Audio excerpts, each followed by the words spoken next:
Jai to all of you. Today we are going to study the second step in protein synthesis, that is translation. In the previous class we have studied the structure of tRNA and various steps in transcription. Today we are going to study translation.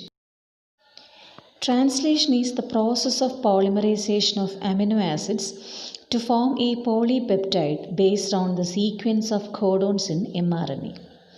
This process takes place in ribosomes. Ribosome consists of structural RNA and about 80 types of proteins. Ribosomes have dual function. First of all, it acts as the site for protein synthesis. Second one, it acts as a catalyst, that is 23S rRNA in bacteria, which is the enzyme ribozyme for the formation of peptide bond, that is peptidyl transferase enzyme in large subunit of ribosome. Now we can study the structure of ribosome. Ribosome consists of two subunits and this acts as a site for protein synthesis. Here you can see a small subunit as well as a large subunit. The unit of measurement used to describe the ribosomal subunit is Swedberg unit, which is the measurement of rate of sedimentation in centrifugation rather than size. In eukaryote, the large subunit is 60S and the small subunit is 40S. Together, its measurement is 80S. Before protein synthesis, these two subunits occurs in freely. During protein synthesis only, these two subunits will join together. In large subunit, there are three portions are there: E site, P site and A site. P site is the region peptide bond site, where we can see the peptide bond in between amino acids. A site is amino acid binding site. The amino acids are entering into the A site. And E site is representing exit. In this site, the tRNA will come and through this site, the tRNA will go outside. Before studying about translation, let us know about translation unit in mRNA. When we are observing a translation unit in mRNA, there we can see different portions like this. A translation unit in mRNA is the sequence of RNA that is flanked by the start codon, that is AUG, and stop codon, it may be UAA or UAG or UGA, and that will code for a polypeptide. An mRNA has some additional sequences that are not translated and they are referred as untranslated region or UTR. UTR present at both ends, that is on 5' end and 3' end. In 5' end they are present before start codon and on 3' end they are present after the stop codon. UTR has a significant role in translation because in order to make the translation process efficient, UTR is very important. Here you can see the structure of a translation unit. From the left side we can begin. From the left side we can see a portion called methyl guanosine triphosphate. You can see there. So that is a cap. We have already studied methyl guanosine triphosphate is added to the 5' end. That process is called capping. So in a mature mRNA we can see a cap at 5' end. After that there we can see a portion called UTR. UTR is meant for untranslated region. This UTR is present on both 5' end and 3' end. UTR is present before start codon and after stop codon. So automatically after UTR we can see the start codon and on the 3' end before UTR we can see the stop codon. So in between these two UTR we can see the actual coding region or coding part of mRNA.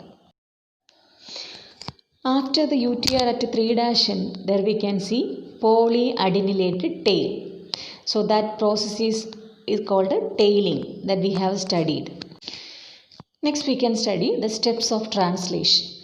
It consists of four main steps. First one, charging of tRNA, then initiation, second one, elongation, and third one, termination. The first event is charging of tRNA, otherwise called amino acylation of tRNA. For the formation of peptide bond in between the amino acids, it requires energy, and that is obtained from ATP. For this, the amino acids are activated with the help of ATP, and they after bind to the cognate site of tRNA. It occurs in the presence of an enzyme amino acyl tRNA synthetase. Thus, the tRNA becomes charged. Next, we can study initiation. During initiation, the small subunit of ribosome that will encounter the mRNA. The small subunit of ribosome binds to mRNA at the start codon, that is AUG. When the mRNA start to read from the initiation codon, at the same time, the initiated tRNA with the amino acid methionine will come and bind at that site. After the entry of initiated tRNA, the large subunit comes and binds with the small subunit to form initiation complex. Large subunit consists of three regions: E site, P site, and A site. The initiated tRNA, which carries methionine, binds on P site directly. Its anticodon is UAC, recognizes the start codon AUG. Then comes the second step, elongation, where polypeptide chain gets longer. The initiated tRNA gets binds with the P site directly. The second amino acyl tRNA binds to the A site of ribosome. Its anticodon binds to the second codon on the mRNA, and a peptide bond is formed between the first and second amino acids in presence of peptidyl transferase.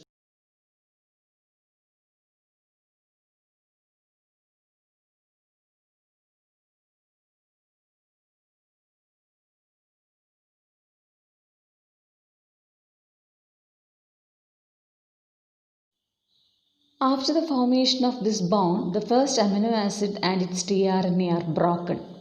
This tRNA is removed from the P site and will enter into E site, and the second tRNA from A site is pulled to P site along with the mRNA. This is called a translocation. This process are repeated for other codons in mRNA. Here, ribosome will move from one codon to another. Here you can see the second amino acid is tyrosine, and next comes the third amino acid, that is arginine. When arginine comes and binds with the A site, there we can see a bond between tyrosine and arginine. At that time, the tRNA will pull back to E site. So this process will continue.